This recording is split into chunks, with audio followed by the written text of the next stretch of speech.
2 etaj 5 xonali xonadonni 85-90 ga topib bering. 78 ga ham topib beraman. Ash xonadon sizlarga 78 ming dollarga beraveramiz ekan. Necha xona?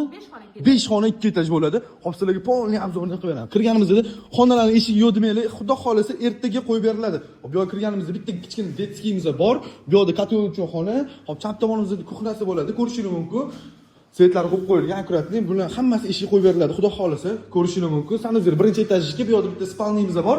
Hop endi zinadan ikkinchi etaj chiqqanimizda mana katta oynaga ko'zimiz tushadi. Ko'rishingiz mumkin, juda chiroyli. Hop chiqqanimizda ikkinchi etajga o'ng tomonimizda bitta spalniy yoki detskiy qilib qo'ysangiz bo'ladi. Bu yoqda yana bitta xonamiz bor, ko'rishingiz mumkin. Bu yoq zal bo'ladi. Ashushunasini ko'rasizlar, chiroyliligini. Mashalloh. Hop. Bu yoqdan o'tganimizdan keyin bu yoqda ikkinchi etajga общий sanuzeli bo'ladi, ko'rishingiz mumkin. Hamma eshigimizni qo'yib berib, bu yoqga yosh kattalar uchun xona qilib qo'ysangiz bo'ladi. Bu xonadonda kasasi keladigan bo'lsa, Toshmuqdan 5 kilometr kirganda Tuzorda joylashgan. Havasdan o'tganimizdan keyin 1,5 suti bo'ladi. Kimga qiziq bo'lsa, pastga nomer telefon qilib tez baraka qo'ramiz.